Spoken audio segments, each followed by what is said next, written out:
Democrats flee Texas to avoid election reforms, but Greg Abbott says arrests will be made as a result.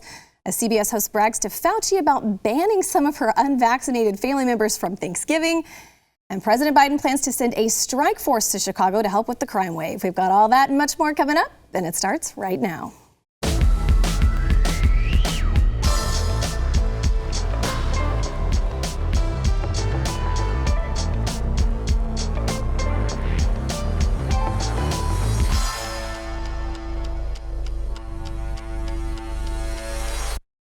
Hey there, welcome to the news and why it matters. Thanks for joining us. I am Hillary Kennedy, filling in this week. And today we've got a great show for you, a lot of awesome topics. I want to start with our guest, though, that we are very fortunate to have here, Mr. Jaco Booyens, president and founder of Share Together and host of the Jaco Booyens Show. Thanks for being back. Good to be with you. And then all the way from Tulsa, Sean Larkin. You are the author of the book Breaking Blue and the former host of Live PD. Thanks for being here. My pleasure, thank you. And your book just came out. It did, about 3 weeks ago now. All right, so we're going to talk about that in the show, so you want to stick around for that. I do want to start off by saying President Biden just finished speaking about the right to vote, where he claimed we're facing the most significant test of our democracy since the Civil War.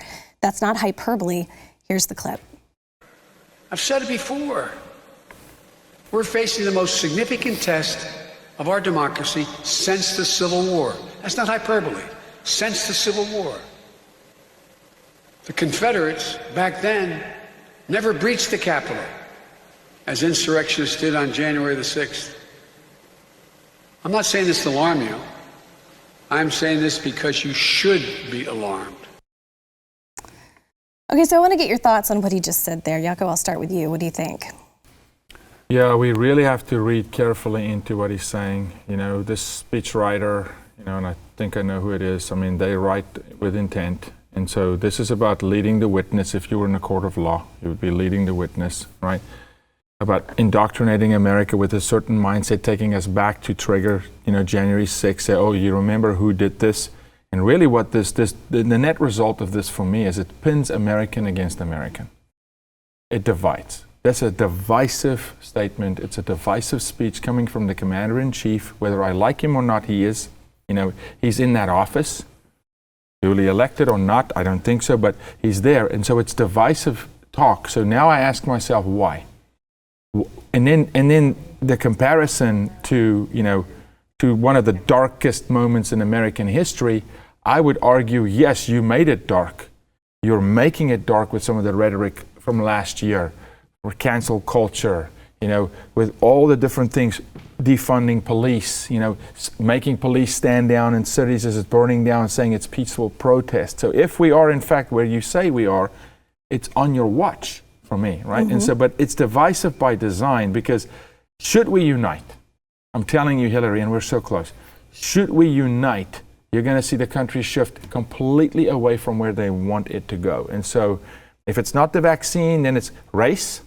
If it's not race, then it's, let me remind you of really dark times in our country, and let me make it recent for you, January 6th, and so it's almost like they want to say, hey, remember the enemy within, mm-hmm. right? And so, yeah.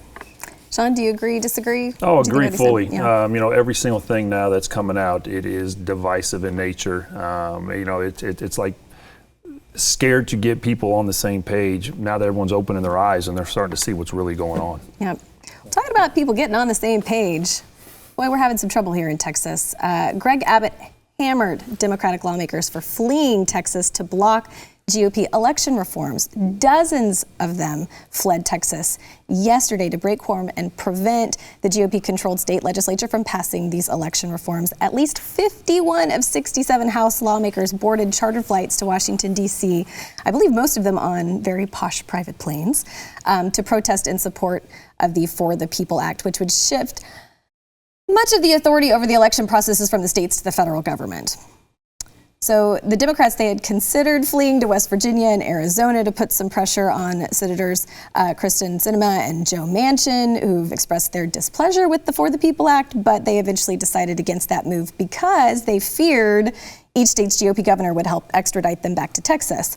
Well, now Governor Abbott is addressing these Democrats, and here's what he had to say.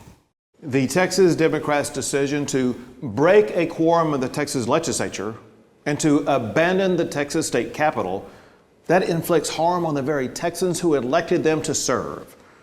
As they fly across the country on cushy private planes, they leave undone issues that can help their districts as well as help the entire state. Issues like property tax relief, funding to support sheriffs and law enforcement in high crime areas, funding for children in our foster care system, and funding for retired teachers. The Democrats must put aside partisan political games and get back to the job they were elected to do. Their constituents must not be denied these important resources simply because their elected representatives refuse to show up to work. Okay, so now the Texas House is directing law enforcement to arrest, if necessary, these rogue Democratic lawmakers, because the State House can't vote on the legislation without a 2/3 majority. So, I mean, Governor Abbott just keeps saying, I will just keep calling special session after special session. You're just going to keep dragging this out and costing taxpayers more money. It's just turning into such a big mess. What do you think of what is unfolding right now here in Texas? You know, unfortunately, people tend to run from what's going on. And that's exactly what this is. You know, for me being a former law enforcement officer, if there was something we didn't like, we didn't get to protest. We didn't get to take off. We still have to come to work and deal with it. And especially this past year, all the different things that were going on attacking us, we still had to show up every single day, even though if we didn't like it. People criticize law enforcement if they have what's called the blue flu. You know, where guys were like, oh, I can't protest, so I'm going to, we're calling in sick for a while or something like that.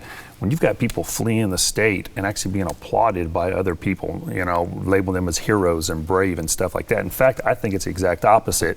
I don't know if I'd use the word cowardice, but I mean, they are taking off, avoiding their duties because something might not go their way. Mm-hmm. Yes, for me, and I'm speaking for myself, not the network, it is cowardice. But again, it's very, very on play with the playbook that the left has. I want to tell you what happened yesterday in Austin. Okay, I was asked to speak yesterday to the Senate. I could not go, but they were voting yesterday on whether to allow boys in girls' sports. This happened yesterday in Austin on that day. Well, that goes aside. Not that they fled the state because of that issue, but these are the issues the governor's talking about. Real serious issues, day to day, like a real job. That implicates many Americans, right, is shun aside for political rhetoric. I'll say this, Attorney General Paxton is a friend, he's a great guy. Prosecute. When they land on the tarmac, whether it's Austin or wherever they are, get them in a room. They're elected officials, that's for me. We need to get back to a place where politicians are not celebrities in this country. Politicians understand that they were elected by the people, only for the people. Not to line their pocketbooks or big pharma or big tech or any pundits in the lobbying factor, which is the most insane, faction of our culture is the lobbyists. And then they pull stunts like this. So do you think, I would love to know what both of you think, do you think if they start to make those arrests, it will discourage the Democrats from pulling this sort of stunt again? Or do you think it's just going to fall by the wayside? I would like to think so. I mean, I honestly, I hope it doesn't get to the point that they make arrests. I hope there's some level-headedness that goes on and they're like, okay, we've made a point, we've stood up, we've gotten attention, and then they show back up here and, things get done the way it needs to be done. Well, you made an excellent point about how they're being cheered on and applauded, whereas I think most of us, if we decided, hey, I'm just not going to come to work today because I disagree with what's going on, nobody would be cheering us on. But Kamala Harris is sure cheering them on. She was gushing over these Democrats fleeing Texas. We have a clip. Let's take a listen. I do want to first start by making a statement about the legislators in Texas who are showing extraordinary courage and commitment. I met with them when many of them traveled to Washington, D.C. We sat down and had an extensive conversation in the Roosevelt Room in the White House. And I applaud them standing for the rights of all Americans and all Texans to express their voice through their vote, unencumbered. I will say that they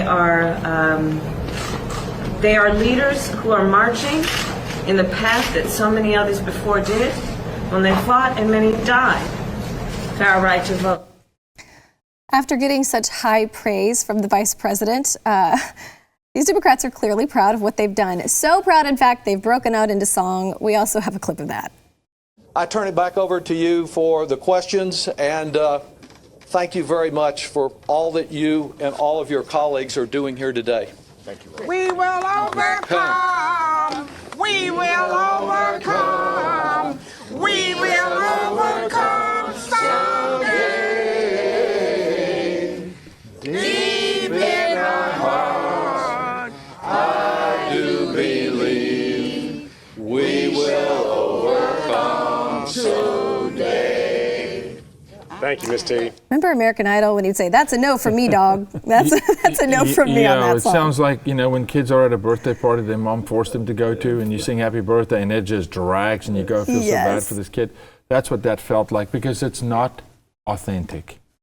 Nothing they do is authentic. I'm going to hammer this today. I'm not going to get off it. They play the playbook. When Vice President Harris, hard for me to say, when Vice President Harris, because I honor the office, I will always honor the office, when she says, "Oh, I'm so proud of him," yes, because they're towing the line. They are putting party above people. This is what you're seeing right now. They left Texas because they put party, not the American people. Come on. If they care about the American people, they would represent their constituents that voted them into office in the state of Texas. They would be in Texas in office today handling real serious issues. No, it's party. It's party above flag. It's party above country, okay? We're in a place right now, and I'll say it, where we're trying to replace God with political parties, and that's what this looks like. I mean, it's insanity for me, so I don't take the bait. I know what's going on. Well, really briefly, I want to touch on Cuba. Their government's really been cracking down on the pro-democracy demonstrations, with dissidents and allies now saying the Cuban police are arresting, beating, and killing the protesters there. They're also blocking Facebook, WhatsApp, Instagram, Telegram, all the different apps, the internet, so that we don't truly know the full story of what's going on there. But some high-level dissidents have been arrested. Their whereabouts currently unknown. But we're not hearing anything from the squad or many of the Democrats who have supported socialism in the past. Do you think they're going to speak up? I mean, at some point, do you think they'll be forced to say something? I think there'll probably be some generic type of statement that's not going to, corner them on anything in particular, I guess. They're not going to be able to just avoid it altogether, because it is such a big thing, especially so close to the U.S. with so many Cubans here in the U.S. But they are not going to address what's really going on there. It'll be a generic blank statement. Yeah. Where do you see these protests going? Because, I mean, there's protesting and riots going on in your home country as well South right now. South Africa right now, and it's just so juxtaposed. I just got off the phone. I mean, you said hi to my family.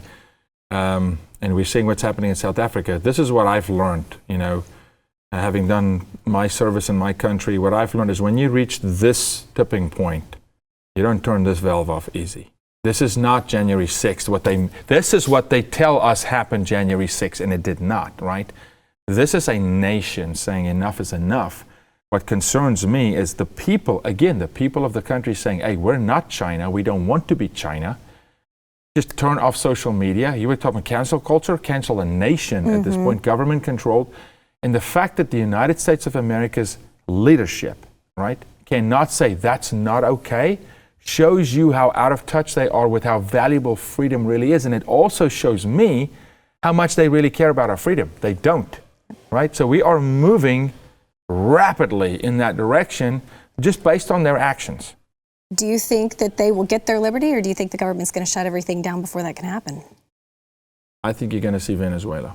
I think you're going to see a situation where the people's going to have a president. And unfortunately, the world backed the wrong guy, and then President Trump said, no, this is not the president, this is the guy. I mean, you're looking at the tearing of a nation. This happened in Sudan, North Sudan, South Sudan. This happened in, the Congo Brazzaville, Democratic Republic of the Congo. This is in South Africa right now. We're splitting because one president's in prison, and half of the people say that's our president. He was just arrested. And the other half of the people say he's not your president. I mean, so it's crazy because it's ideology. It's the same ideology by the African National Communist Party. They say Congress. Same ideology. When you move to socialism and communism, this happens. Well, it's interesting that Bernie Sanders, when asked about it, really didn't have all that much to say. He said, look, my main focus right now and what I'm spending all of my time on is the reconciliation bill. Although in the past he said, life in Cuba, not that bad. But now he doesn't have a whole lot to say about it. Very interesting. Okay, so we have to go to break, but when we come back, we're going to talk about how the DNC and Biden allies, they are pushing for SMS carriers to crack down on vaccine misinformation in your private text messages and on social media. This is some crazy stuff. Stick around. We'll be right back.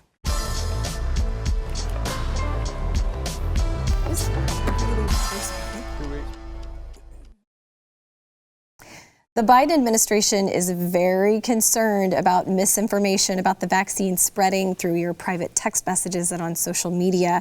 So the Democratic National Committee and other allies of President Joe Biden, they are really pushing social media companies and the SMS carriers to censor vaccine disinformation that is spread on their platforms. So this effort was reported in Politico yesterday because, as we've heard, the Biden administration is really struggling to boost vaccination rates after failing to meet that goal that they had for July 4th. So they are planning to engage fact checkers more aggressively and work with SMS carriers to dispel misinformation about vaccines sent over social media and text messages and ensure the people who may have difficulty getting a vaccination because of issues like transportation see those barriers lessened or removed entirely. And they do still intend to adopt a door-to-door vaccination awareness strategy. A lot of people very unhappy about that. I was telling Glenn this morning, I'm like, my doorbell is broken. I won't be getting it repaired anytime soon. I don't want them showing up at my door.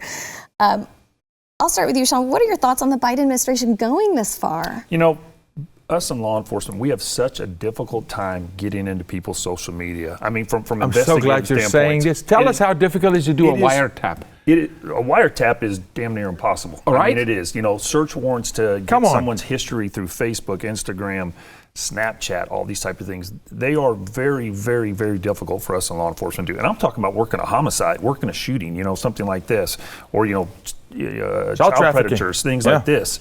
It is very, very difficult. To get a wiretap, we're monitoring what's going on in somebody's text messages, cell phones, and things like that. It is something that takes months for us to be able to do. That has to get approved from federal prosecution. It goes to D.C., comes back over and over again. And for something to be pushed out like this, potentially through everybody's, you know, message systems or whatever it is, just it's a total invasion, in my opinion. Mm-hmm. It is kind of mind blowing. Yeah, what do you think? And I'm so glad, Sean. I'm so glad you brought that up. You know, we're in this fight every day. We have guys who's caught red-handed. We have got teenagers with nude images online. We can't get it removed.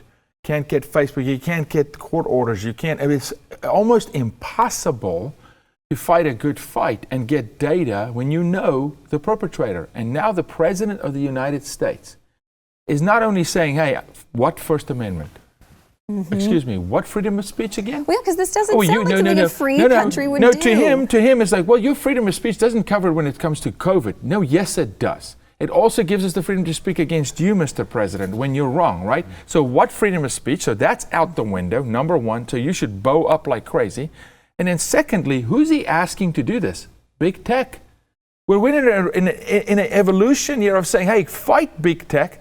Our commander-in-chief is going to big tech, say, hey, come help me spy on Americans. Well, and also remember a few years ago, if I remember correctly, we as in law enforcement, were trying to ask big tech, particularly, I think it was Apple, to get into iPhones. Correct. I remember that. Well, I think it was maybe down there in the San Bernardino, the couple that was killing people. And they wouldn't open it for us, or for law enforcement. We couldn't get into their phones to see what they were doing. But they can get into our private phone to harvest, to censor speech, to say, oh, shut this guy down because this family doesn't want to vaccine their child all of a sudden. This is why, I'm telling you, this is why we launched Free Space. And we launched Free Space because we're autonomous. You can't shut us down and you can't listen in. Oh, heck no. But this is so radical, Hillary. We can't just let this slide. The President of the United States is asking private corporations to spy on American people when law enforcement is telling you it's really, really hard within the law to get that same information when you are fighting, investigating a homicide case. That's not right. It's scary. Mm-hmm. Well, while we're talking about vaccines, I want to mention that CBS This Morning host Gayle King, she was talking to Dr. Anthony Fauci about the Biden administration's intention to go door to door and convince all Americans to get vaccinated. And she had something to say about how far she's willing to go to stop people who are unvaccinated from coming to her house. Let's take a listen.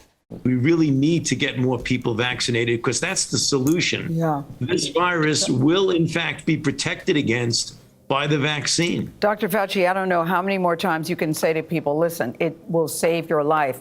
I have this problem with some members of my own family, which I'm now going to ban for Thanksgiving vacation. That's how strongly I'm taking what you're saying. If she's vaccinated, why is she concerned about her unvaccinated family members coming over for Thanksgiving? I'm just asking for a friend. It's a contradiction in the same sentence. Yeah. If the vaccine worked, the same thing about the mask, right? If the mask really works and you're wearing it, why are you worried about me? If the vaccine actually works, then you shouldn't have a problem. You're vaccinated. But here's the deal. What they don't want to tell you, and if I repeat again what I repeated last time, they took our whole segment off. But go look, just do your own research and go look at the death rate at the vaccine and go look at the clotting rate, the blood clotting rate. Go talk to doctors who have not been bought and paid off. There's a reason certain Americans are saying, I'm not taking the vaccine. And it's my right as an American to say, I'm not taking the vaccine, and it's your right to take the vaccine. But when we get into this place where we're going to predicate to people what you take and don't take, oh, and by the way, I said it on Friday's show, you've got pro athletes, fully vaccinated, world title fights, get COVID. I thought it works, Fauci. It doesn't. Still, what's in it? There's no proof even what's going to happen 5-10 years from now. So look, to each his own. You want to take the vaccine, you take it, but you cannot. Don't come knock on my door. I'll say it in front of a former officer. You do not come knock on my door with this nonsense. We're going to brawl. I'm telling you, this is not good. You cannot force me to do things to my children. You now know 5 and up. No, sorry. Well, Sean, I want to get your take on this next story because France is now going to require people to use a health passport to enter a restaurant or some sort of non-essential attraction this fall. The president there said it's going to start in August. And they're going to use this health passport program to share. You can share a QR code when you show up to an establishment, or you'll have a certificate or something to show that you have either been vaccinated, recently recovered from the virus, or you've had a recent negative COVID-19 test. They're trying to slow the infections in France and encourage more people to get vaccinated because only 36% of France's population is fully vaccinated. First of all, what are your thoughts on his decision, and how hard would it be to enforce something like this? I think there's going to be a lot of people not traveling to France this fall. But it is. It's once again, it goes back to what we were talking about, the invasion of privacy. You know, whether or not somebody chooses to get it or not, where every place you go and you want to sit and get a bite to eat or have a cocktail or something like that, if you have to show this, I mean, obviously, here our medical records and things like that are heavily protected. But to just share this with anybody and everybody as you're going in to go, hey, listen, I had COVID 3 weeks ago, I'm clear now, or I've had the shot. It baffles me, honestly. Well, and don't you think that leads into people reporting other people who maybe are lying about if they've been vaccinated, or reporting people that, are trying to get into restaurants or causing a problem? Wouldn't that take the focus from law enforcement away from things that actually are critical? But that's the game here, Hillary. This is the game. Look over here. While we rob you blind of your rights and money and print money like it's water and put you in hyperinflation and sell us off to China and export all the jobs again and create war in the Middle East because of oil. This is the game, right? I mean, come on, this is what it's about. Oh, by the way, so then I can make the argument, so show me your anti-AIDS passport. Show me your anti-chlamydia passport. How do you prove to me that you're in the same swimming pool, in the public swimming pool, but you don't have herpes? How are you going to prove that to me? Like, where does it stop? Or your West Nile virus passport, or your Ebola, come on, why only COVID? Why only COVID? There's other illnesses that kill people every day by far greater rates. With France adopting this now, starting this August, do you think America is next? I mean, it sounds like we're moving quickly in that direction. I certainly hope not. I mean, I'd like to believe that we here in the States would not go to that level, but we will see. They don't have the First Amendment. And I still believe in Americans, not the government. Can't stand the government. I love government agencies, the individuals on the ground, law enforcement, the actual officers on the ground, but the brass, don't trust them. The Americans are going to stand on their First Amendment right, and they have to. Amen. Freedom lovers, we got to stick together. All right, we got to go to break. We'll be right back. I kept thinking, gosh,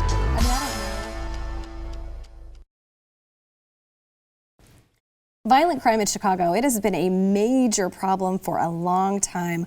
Well, President Biden is sending a strike force to the city to help handle all of that violent crime. Luckily, we have someone here at the table, Sean Larkin, who spent 24 and a half years in law enforcement. So, Sean, I want to get your take on this because he's sending this strike force to Chicago, also into New York City, Los Angeles, San Francisco, Washington, D.C. to help officials in those cities crack down on illegal gun trafficking, even though it's not really clear that illegal gun trafficking is directly responsible for that spike in crime. But the strike force teams will coordinate with the Bureau of Alcohol, Tobacco, and Firearms, share information with local and state law enforcement agencies about where those firearms originate from, where they're used to commit crimes, in an effort to bring down those gun dealing rings. So they're complaining the iron pipeline supplies criminals in New York City. Chicago's Mayor Lightfoot claims the sellers in Indiana are supplying criminals in Chicago, and that the Chicago suburbs have very lax gun laws, and it's allowing them to purchase those weapons and traffic them back into the city. So the strike force doesn't really address what Lightfoot has also claimed to be a primary driver in their crime there, which is racism. She's saying that's the cause for their violence. 1,600 people have been shot so far in Chicago in 2021. That is a huge number. What do you make of Biden's strike force? So for a long time here, I see politicians and, talk about violent crime and whether they're other social people that get involved talking about violent crime. We need to do this, we need to do that. None of these guys have ever taken a gun off of somebody in their life. They're not the guys that's ever stopped a car and had someone bail out of the car with a gun in their hand. They're not the ones responding to shootings and seeing 13-year-old kids killed or 13-year-olds shooting somebody else, something like that. I supervised our gang unit and what turned into our crime gun unit, where all we did was investigate shootings and illegal possessors of firearms in Tulsa. And people kind of laughed originally about Tulsa, Oklahoma when we were on live PD. And then they saw, hey, we have major crime here. Our homicide rate, not that it's something to be proud of, but violent crime, we were like the number one city in the country with a population under 500,000 for murders. And so we were very, very active there in Tulsa. When these federal agencies come into work, they're not out there on the streets doing anything. It's the boots on the ground. It's your American street cop that's out there doing the job. They give us grant money that allows us to work overtime. They tell us they're going to federally prosecute crimes, and that's about it. So a lot of the stuff that I've heard going on about, hey, we're going to send a group here, we're going to send a group here, we're coming down on this, that American street cop are the guys that are doing it. They might give some money. There might be some federal agents there for 2 weeks or so, and then it usually kind of disappears. So a lot of it's just a lot of, optics. Optics. That's exactly it. And as far as the pipeline goes, listen, I've said the same thing about firearms, and dope is everywhere. Bad guys are going to get drugs. Bad guys get guns, period. It's not this pipeline coming out of other areas. Thugs are thugs. That's it. Yeah. Do you think it's going to make any difference, Jaco? From the heart of the true blue right here, when will America understand that supply meets demand? That's business 101. So let's go arrest every firearm. Okay, then it'll come from somewhere. They'll make them in their kitchens. They'll make Molotov cocktails. A thug is a thug, right? Hurt people. It's not the gun. I've yet to see a gun fire itself. Ever. It's human beings, right? Legal or illegal, thugs will get it. It doesn't matter where it comes from. Someone will supply if it's a demand. When will we have the actual conversation that it's policy in Chicago, it's leadership in Chicago that's making people kill? Same race crime, black on black. They don't want to mention that. Black on black crime. It's horrific, right? It's not the gun. No, I don't think it makes a difference. It is optics. It's a political ploy. My experience with law enforcement, a lot of experience with law enforcement, it always falls down on the regular cop. They are overworked, underpaid, they are snowed in, they push the limit. These guys are dads, husbands, right? They go home, they take that stuff home with them. The burnout rate is insane. We should salute every officer, literally stand and salute them and say, praise God, you were willing to put your uniform on this morning. In a regular day, not even. So no, it's going to come down to the street. We just got rid of the Dallas Vice Unit. We don't have a Vice Unit in Dallas. So what if they came in here? There's not even a Vice Unit in Dallas because they defund the police. No, it's going to come down to the Tulsa cop or the Chicago cop who's already stressed to the max. Yes, that's so true. We are so grateful for your service. Thank you, I appreciate it. Because that is a huge sacrifice. Well, there are a lot of people who have reacted that are in law enforcement, and they're saying that Biden's crime plan is foolish and a knee-jerk action. So Biden met with some big city political and police leaders, but apparently no national law enforcement executives. Money isn't the problem with police recruitment and retention. Cops are leaving because they've been disrespected and disempowered, said Jason Johnson, president of the Law Enforcement Legal Defense Fund. If he believes that hiring and retaining more cops is necessary, and it is, he should start standing up for the men and women of law enforcement and stop perpetuating lies about this noble profession, he added. Biden says there's no one-size-fits-all approach and just is continuing to push for hiring more police and eliminating illegal guns. But Yaku, as you mentioned, so many of them are leaving the profession in record numbers, retiring early. Look at CBP. How many petitions are in from CBP saying, I want to be a street cop in another city, I want to be on a border? Now, if you think about this for a second, this is the same group of people, Pelosi, the Squad, Schumer, Schiff, this guy, who blocked President Trump from going into Portland and saying, let's go help the law enforcement. No, you can't come in here. Mm-hmm. You can't send the National Guard in here. You can't send anybody. Now he's setting some sort of a super squad no way. It's going to put more pressure on the local cop, and it's not really fixing the problem. End of story. Well, Sean, go ahead. You have something to say. Well, I was just going to say, he talked about the vice unit being gone in Dallas, and you're going to see that happen more and more across the country in larger departments with the retirement that's happening, the lack of recruits that are coming in. I mean, in Tulsa, we just canceled a police academy because we didn't have enough qualified candidates. Listen to what he we're supposed said. to run three academies a year. We just canceled one. And you have to have the street cop, the guy that's out there taking the 911 call, the guy that's in a police car. Cops will always go to those calls. I mean, when the 911 call comes in, they're going to go to it. But you're going to lose all these proactive units, vice units, gang units, street crimes units, and things like that. The units that do what I call proactive policing, that go out there and try to be ahead of a crime rather than reactive. And that's why I think we're going to continue to see the crime rate go up in a lot of these cities over the next couple of years until that attrition gets corrected. So do you think Biden will ever admit that the problem is really greater than just funding? Do you think he's ever going to come out and voice his support for police officers? Because like you're saying, the problem is if they continue to be disrespected the way that they are, you won't see recruitment numbers go up. You will see all of these great, fantastic, very much needed law enforcement officers retiring early, quitting, finding other careers. I don't, and here's why. As he talked about earlier, our country is so divided on everything. Everything is divided. It turns into blue or red. And when you've got one side on politics that is voices pro-police, therefore the other side was, well, if they're pro-police, we can't say we support the police. We shouldn't say it. And all those that vote that way, they don't want to do it because then it gives, hey, we're supporting something on the other side. And so it's just going to stay divided for the time being. And I don't think anybody up in the office is going to speak out like that. Yeah. I agree.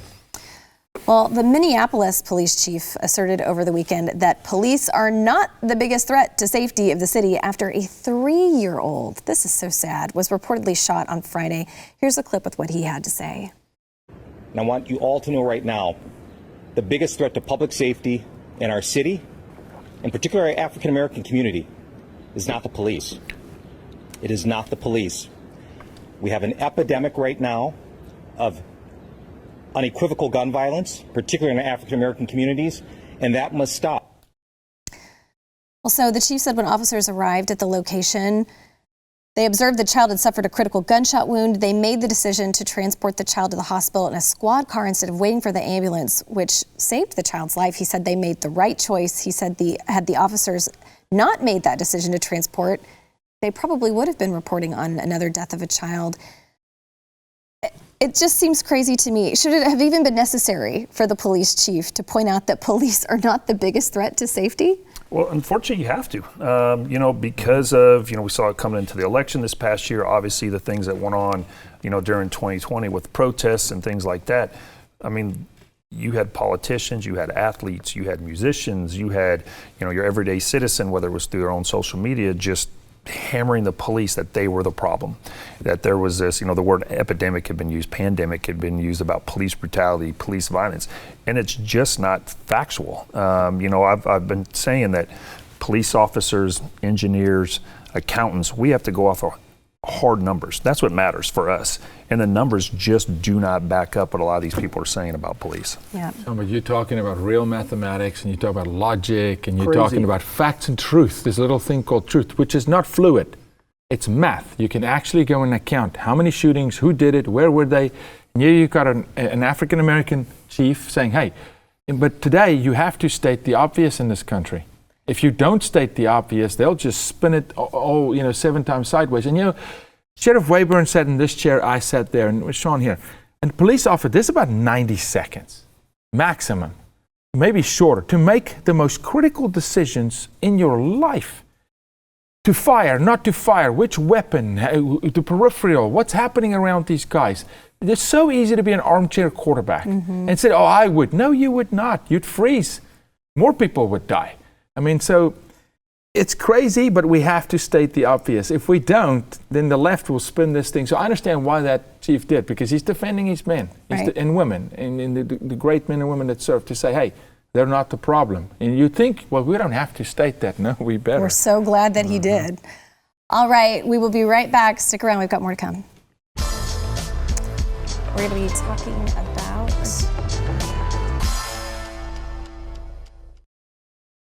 Hold on to your seats. Get ready for some fire from Jaco Booyens on this story, because a prominent medical journal says parents should have veto power in transgender children's medical decisions. This just seems incredibly bizarre. Writing in the Journal of Medical Ethics last month, bioethics professor Mara Priest argued that when it comes to transition-related pediatric care, only the patient has the ability to truly weigh the costs and benefits of undergoing puberty suppression treatment, even if that patient is a child. She said it's not the place of doctors or parents to stand in the way. Okay. Listen, Hillary, I have to know what you go think to about August last year to my Instagram, and we broke this story then, because Gavin Newsom, the agent of death in the United States, the agent of all things against youth, signed State Bill 145 into executive order, which created an age gap within cross-gender of 10 years, where a 25-year-old can rape a 16-year-old, and a federal judge decides whether it's rape. Forget about statutory rape. The judge decides. And here what they're saying is a judge will step in for the child and give the child sexual agency. They won't say this, but this is comprehensive sex ed. This comes from the WHO, UNESCO, CICAS, Planned Parenthood Foundation that wrote this curriculum for kids. And here's what it's all about. It's to take your rights away from your child when it comes to sex. They want your child to have sexual agency, which means Susie today in California, that's 3, that says to her teacher, I think I'm a boy. She gets sexual agency today in California. Her parents cannot stop Planned Parenthood or the school to give her a drug called Luprin, right? To give her a puberty blocker, which will sterilize her for life, okay? For life, because you signed the waiver. That's just what this is about. So you have to ask yourself, who are these people that are okay, that think in their not right mind that a child, 3, 5, 7, 12, can handle sex, number 1, can have sexual conversation, number 2, can engage in sex, and not just that, can literally change gender by giving them puberty blockers. And so this is what you're seeing. Wake up, America. It's already the law in California. It's already the law in Washington State, Governor Inslee. These radicals have signed this into executive order. It's spreading like wildfire through the country, and I'm calling on moms. Good night. This is when your claws come out. This is when you storm the gate. I will go to war over this. When you start abusing children under the law and you start writing law, you know what the pedophiles say about this? They love it. They love it because the second you introduce sex to a child, now a pedophile online can have a sexual conversation with the child without the child frowning upon it, because I'm used to because I'm now in charge of my sexuality as a child, right? It's abuse. Also, why do you feel like so many Democrats ignore the statistics on people who regret going through a transition? Because especially at a very young age, there are so many statistics on that, but they never voice that. They never say anything about it. I don't want to hog all the time. Sean, you go, because I'll throw mugs and go nuts. No, I'm going to tell you what, this is your topic, something you're passionate about, but something as simple as even getting a tattoo. In all 50 states, a lot of states you can't get one, period, if you're under the age of 18. Correct. I think there's like 38 or 40 or something like that. if you're under 18, a parent has to give you permission. But now something like this that can be done that's life-changing, that parents can't be involved in. It just blows me away. You know what that bill was called in our community to fight sex trafficking? The pedo bill. It was called the pedo bill because it gives pedophiles rights and access to children. You have to understand, you have to groom a child to be trafficked. It takes time. Law enforcement, these guys are excellent at grooming children online. Now, we're not grooming a child online, we're grooming them in a classroom. We're grooming the child in the court of law. We're giving them legal rights. We tell the pedophile, hey, you got a free-for-all. Come walk into the Walmart of children of our country and come exploit children. And our politicians are doing this. And our White House is okay with this, by the way. Okay? You're talking about a vice president that wants to legalize prostitution. Right? This is insanity. So, Jaco, since you are an expert on this, how can parents continue to make sure that they have a say about what goes on with their children anymore? Because slowly we're seeing those rights being taken away. Conservatives in this country vote for the president of the United States, and it's the biggest mistake we've ever made. You've got to vote for the president. You've got to get local. Your county commissioner, your school principal, your mayor, you don't understand how powerful. Your independent school district representative, how powerful these people are. They literally have infiltrated the local community. Stop thinking Washington, D.C. for a minute. Take your schools back. You got to take the school board. If there's 2 school board seats to win, let 400 of you go and run for those 2 seats. Overwhelm them. You got to bring morality. This is a godless move. I'm telling you, our nation, this is Ezekiel 33. When the watchmen on the wall don't warn, the blood's on the hands of the watchmen. We will pay for this as a nation. You have no idea. Because a child that's sexually compromised, you've lost them. It takes us a decade of therapy to restore a child coming from trafficking or sexual abuse or rape. We're losing a generation that won't fight for their First Amendment right when they're 21 because they're going to be sexually so compromised, they're just going to fight for survival. Or, oh, by the way, we saw Friday, teen suicide through the roof because of these kind of things, right? It's insane. We just can't. I mean, I've had enough. Well, hey, you've said plenty and helped so many people with what you had to say. So we're very fortunate to have you. Yep. I know that. All right, when we come back, we'll tell you why if you have more than 2 children, you're not going to be up for the award that Prince Harry and Meghan Markle won. So sorry about you. We'll talk about that when we come back. This seems so crazy to me, too. Prince Harry and Meghan Markle, they have received an environmental award for their 2-child limit in their family. Isn't that interesting? Because they're helping make the world more sustainable and saving some room for the next generation. Thoughts on this? I want to know if I was a finalist. I've got 2 kiddos as well, so I hope I was up there in that top tier with them. We're giving you an award right now. Thank you, right. sir. Congratulations. Being here is an award, so how's that? Here's my answer to that. Don't care, don't listen to those 2 people. Yeah, I totally agree. Well, and Sean, we are fortunate to have you here. You had a book come out on June 15th, Breaking Blue, Real Life Cops Falsely Accused. Tell us a little bit about it. Ironically, this book I'd had actually written, and it was just getting ready to go to print right when COVID happened. So a lot of people think the timing of it coming out this past month had to do with what's gone on the past year as far as law enforcement. It actually was written beforehand. We held off for a year due to COVID.